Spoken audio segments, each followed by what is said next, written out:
La bendición y la paz de Dios nuestro Padre y del Señor Jesucristo sea con todos ustedes. Anteriormente vimos obedecer, andar y dar fruto, señales de ser un hijo de Dios. Hoy, la religión puesta en práctica.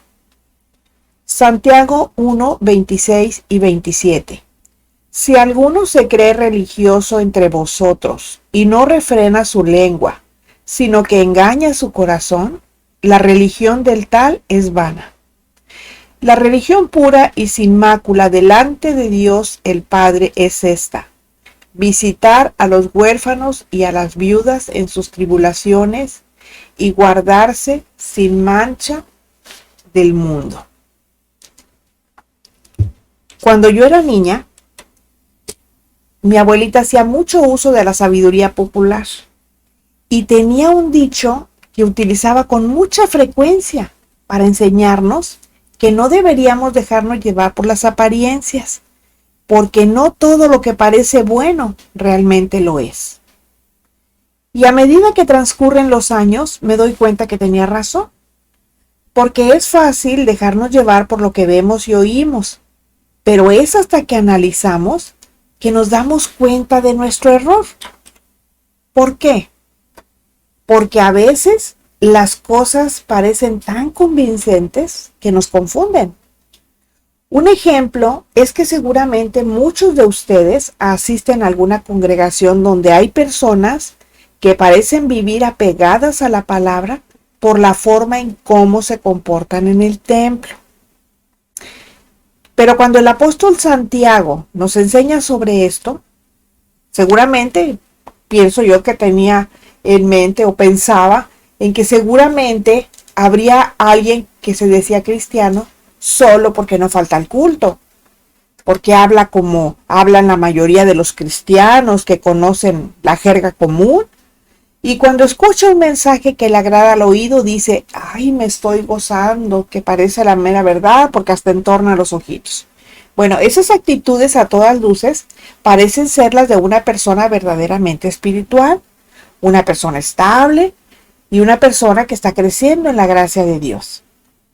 Y aquí aplico el dicho de mi abuelita: no todo lo que brille es oro. Porque cuando vemos su comportamiento a la luz de la Escritura, que nos revela lo que es un cristiano de verdad, nos damos cuenta que su espiritualidad realmente no tiene sustento. Porque al leer nuestro texto base, vemos que Santiago contrasta la verdadera religión, refiriéndose a la parte espiritual de una persona, con lo que él llama la religión vana. Obviamente no cubre todos los aspectos esenciales de lo que es la verdadera religión, pero nos da 3 características importantes de lo que como parte fundamental debe tener. Ahora, yo aquí hago una acotación. Miren, generalmente decimos, entre cristianos ya maduros, que ya que nos conocemos, ¿verdad? Y que conocemos la palabra y eso, decimos: mira, realmente nosotros no tenemos una religión, tenemos una relación con Jesucristo, una relación con Dios. Pero eso nosotros nos estamos refiriendo a que no tenemos una religión como en el sentido de fanatismo. ¿Me explico? En el sentido de fanatismo, porque realmente sí tenemos una religión. ¿Por qué? Porque religión viene de religare. Eso significa que nosotros en algún momento fuimos separados de nuestro Padre Celestial y ahora hemos vuelto por Jesucristo, hemos vuelto a ser unidos a Él. O sea, nos religamos a Él. Por eso, en ese sentido es a lo que yo me refiero, ¿sí? Bueno, las 3 características de la verdadera religión que nos plantea son: frenar nuestra lengua, mostrar misericordia a los necesitados y guardarnos sin mancha del mundo. A eso se refiere sin mácula.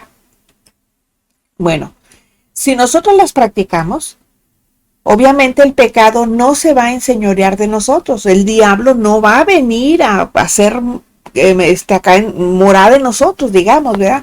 Es como decía Einstein: mira, los pájaros pueden revolotear en tu cabeza. El problema sería que los dejaras que hicieran nido.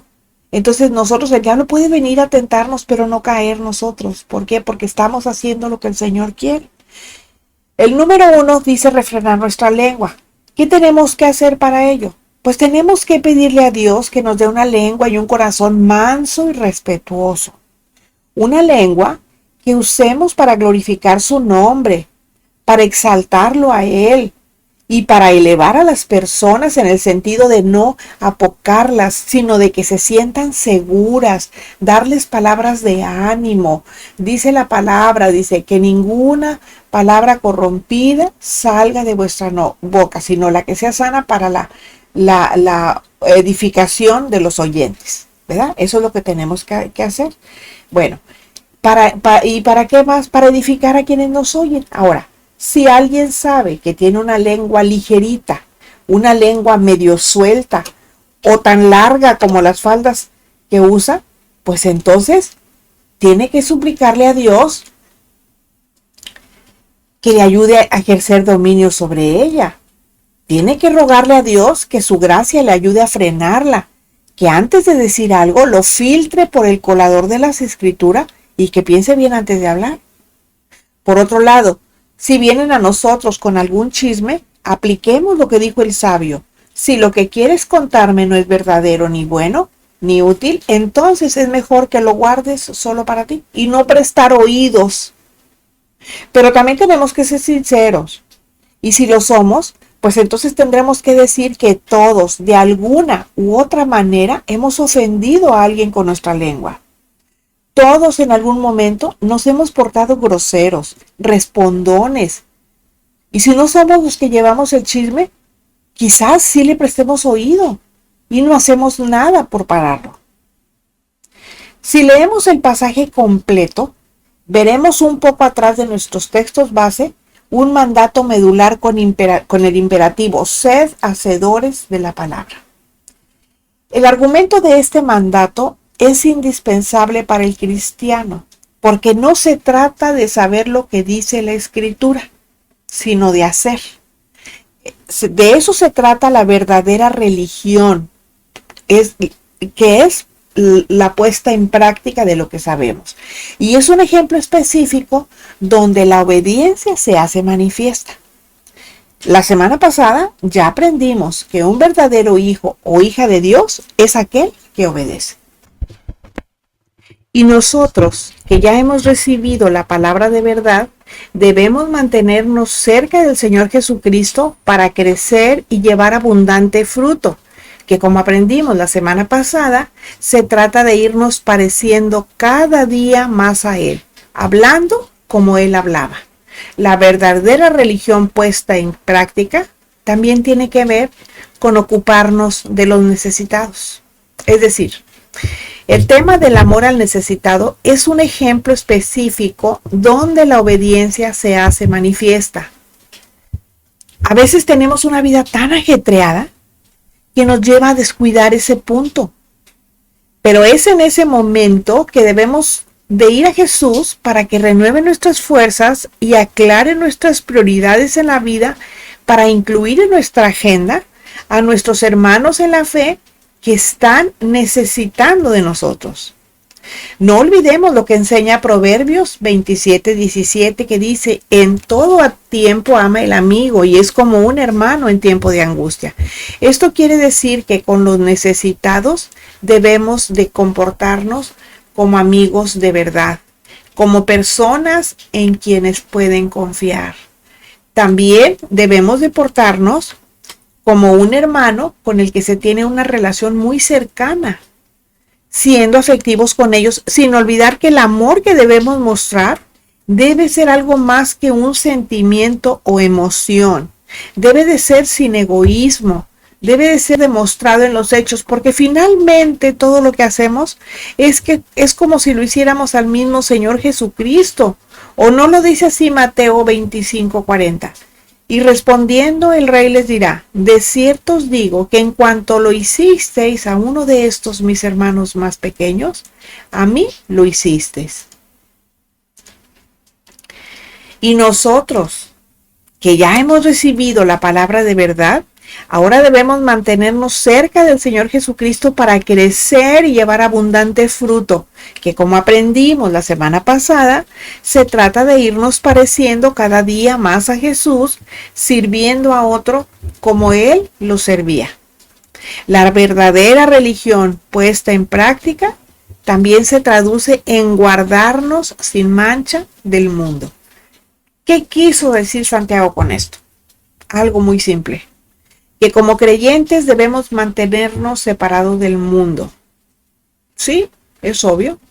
Estamos en el mundo, pero no somos del mundo. Por lo tanto, tenemos que guardarnos de parecernos a Él. ¿Cómo hacerlo? ¿Cómo podemos no parecernos al mundo si estamos en el mundo? Bueno, en la vida cristiana aprendemos que nuestra vida debe de ser guiada y medida con los principios morales de Dios, no con los valores de los hombres que miden con el parámetro de cómo el mundo dice que deben de ser. Cuando se habla de valores o principios morales, generalmente se piensa que son lo mismo, pero con diferentes nombres porque los consideran sinónimos. Si bien es cierto que tienen mucho que ver entre sí y son determinantes en la vida del ser humano en su relación con Dios y con su prójimo, pues permítanme decirles que no son lo mismo. Los valores se consideran algo subjetivo, es decir, depende de quién los valora, mientras que los principios son verdades irrefutables. Allí sí no hay ni para dónde hacerse, es o no es, para que vean. O son verdad o son mentira. Pero nada de que, no, pues yo pienso que es esto, yo pienso que es lo otro. No, no, no. Aquí son verdades irrefutables. Entonces, tenemos el mundo físico, que es la creación de Dios. Y Él no nos manda a que salgamos de aquí, porque la creación divina es buena. Y debemos de disfrutar de ella y no vamos a hacer, como nos enseña en la historia, de personas que para apartarse del pecado huían para encerrarse en monasterios o escapar a cuevas y vivir solos. Pero eso no es bíblico. Y por cierto, de nada sirvió porque llevaban dentro de ellos el pecado. O sea, se salían del mundo pero llevaban al mundo adentro. Además, el mundo al que se refiere Santiago es el sistema de creencias, valores, ideas y filosofías que son opuestas a Dios. De ese mundo del que les acabo de mencionar es del que debemos de separarnos. Con ese mundo nosotros no debemos tener amistad, ni parte, ni suerte. ¿Por qué? Porque nuestra vida eterna depende de ello.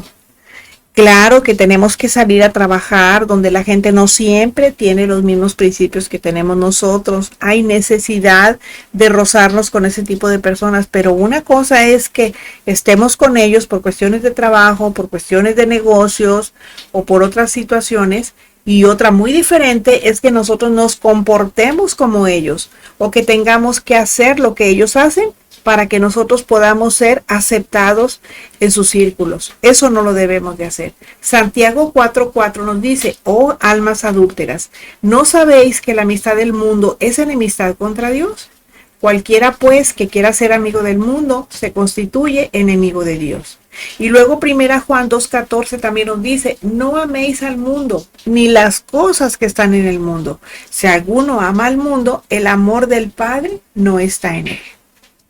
Ahora bien, la pureza que se nos ordena tener no se logra saliendo de este mundo, tampoco dejando de ver televisión o no yendo al cine como se pudiera pensar. Se trata de que seamos sabios y aprendamos a discernir sobre lo que vemos y oímos para no dar lugar a entretenimientos que promueven el pecado y una vida totalmente vana, profana y diabólica. Eso es de lo que se trata. Mateo 10:16 dijo. Ahora, ¿saben por qué? Porque fíjense, miren, Dios no quería que fuéramos ermitaños. Para eso formó el matrimonio. Si Dios hubiera querido que el hombre estuviera solo, no hubiera formado la pareja, el matrimonio. Y tampoco hubiera hecho más personas.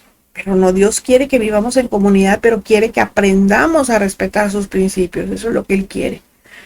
Mateo 10:16 dice, sed pues prudentes como serpientes y sencillos como palomas.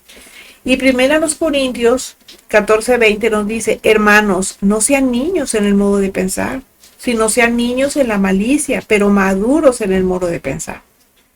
Pero esto solo lo podemos hacer primero si hemos nacido de nuevo y Cristo reina en nuestros corazones. Y segundo, si somos diligentes en utilizar los medios de gracia, echando mano de la armadura dada por Dios, quien nos llama que en el nombre de Jesús luchemos contra el poder del pecado que nos asedia. Y aquí hay una enseñanza. Si amamos verdaderamente a Dios, tenemos que vivir una vida de devoción a Él, lo que se traduce en una lengua santa, unas manos serviciales en favor del necesitado y un corazón que se mantiene puro, separado del mundo. Quiera Dios que todos nosotros podamos crecer en esto cada día. Y ojo, Santiago no es un moralista enseñándonos a vivir una vida respetable. Santiago es un siervo del Señor que quiere cristianos comprometidos. Y lo que nos dice no son buenos consejos sobre cómo llevarnos bien con otros. Lo que nos enseña es la realidad de una vida transformada, produciendo el buen fruto del carácter de Jesús en la religión puesta en práctica. Y nosotros, que ya hemos recibido la palabra de verdad, ahora debemos mantenernos cerca del Señor Jesucristo para crecer y llevar abundante fruto.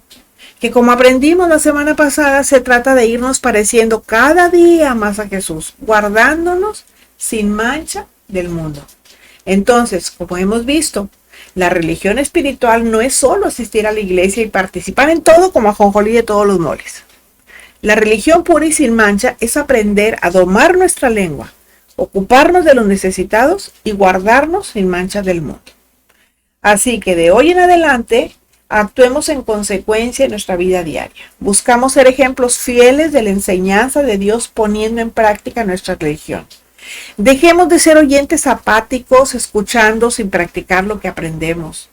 Dejemos de ser oidores apáticos e indiferentes pensando que oír y aprender es lo mismo que obedecer a Dios. Y por último, preguntémonos si solo somos estudiantes o si realmente nos hemos convertido en practicantes de lo que oímos, porque a Dios no le gusta que la gente simplemente se congregue por costumbre. Él quiere que absorbamos su mensaje y que como resultado cambiemos nuestras vidas. Ser un oidor apático e indiferente que no produce cambio es una desgracia en la vida cristiana. El nuevo nacimiento se revela en la forma que actuamos, porque la palabra de Dios no solo da vida a nacer de nuevo, sino que también nos guía a vivir nuestra religión de forma práctica como hijos e hijas de Dios. Termina el estudio, empieza el servicio. Practiquemos la religión no como fanatismo, sino como la que nos une nuevamente al Padre a través del Hijo. Que el Señor nos ayude a mantenernos fieles a Él y que el Espíritu Santo nos dé entendimiento y valor para obedecer su palabra. Y si tiene algún comentario, observación o opinión, le ruego me lo ponga en la caja de comentarios para leerlo detenidamente. Si le edificó, regáleme un like para que YouTube dé a conocer esta reflexión y más personas la escuchen. Lo espero la próxima semana cuando volveremos a encontrarnos en nuestro jueves de estudio. El Dios de paz sea con todos ustedes. Amén. Y aquí quiero agradecer a todas las personas que se han estado uniendo a nuestro canal. Realmente me emociona mucho saber que hay personas interesadas en conocer más de la palabra. Yo les invito a que se queden y a que estén buscando todo lo anterior que hemos estado publicando. De verdad que va a ser para su edificación. Yo le pido a Dios cada noche, todos los días en la mañana, que les bendiga, que les dé de su gracia y que tengan la oportunidad de seguir aprendiendo y conociendo más del Señor. También les pido que oren por mí para que Dios nos siga ayudando y a seguir adelante caminando en el Señor, porque la verdad es que no hay mejor vida que la que se vive en Él. El Señor les bendiga.